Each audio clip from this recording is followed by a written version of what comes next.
সাগরে মাছ ধরার অবৈধ ট্রলিং জাল তৈরির মূল হোতা ভারতীয় নাগরিক পণ্ডিত বিশ্বাস। আরও 6 কারিগর সহ ধরা পড়েছে কোস্টগার্ডের হাতে। দেশের সব কারিগর এবং অসাধু ব্যবসায়ীদের গুরু এই পণ্ডিত ভারত থেকে ট্যুরিস্ট ভিসায় বাংলাদেশে ঢুকে চালায় অবৈধ জালের কারবার।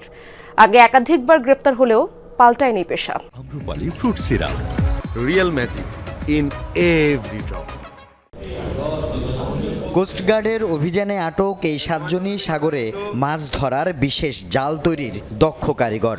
এর মধ্যে সবার গুরু হলেন মাঝখানে হুডি পরা পণ্ডিত বিশ্বাস নামে ভারতীয় এই নাগরিক, যিনি দীক্ষা দিয়েছেন অন্যদের।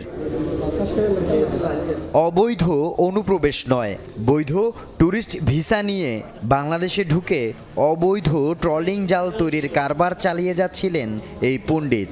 এর আগে একাধিকবার গ্রেফতার হলেও জামিনে বেরিয়ে আবার জড়ান পুরনো কাজে।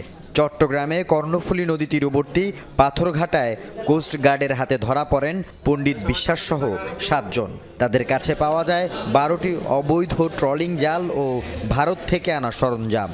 36 লক্ষ টাকা মূল্যের 12টি অবৈধ ট্রলিং জাল ও জাল তৈরির সরঞ্জাম সহ ট্রলিং বোট তৈরির মূল কারিগর ভারতীয় নাগরিক পণ্ডিত বিশ্বাসকে আটক করা হয়।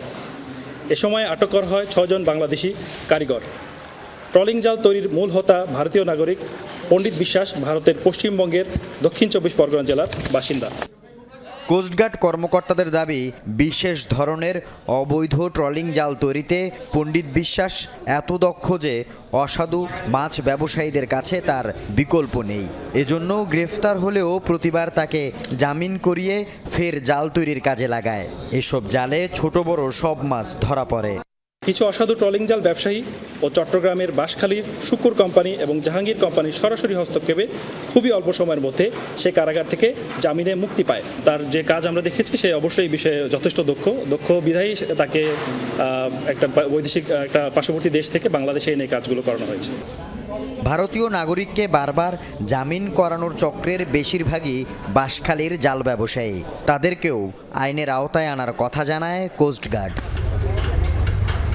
আল আমিন শিকদার, যমুনা নিউজ, চট্টগ্রাম।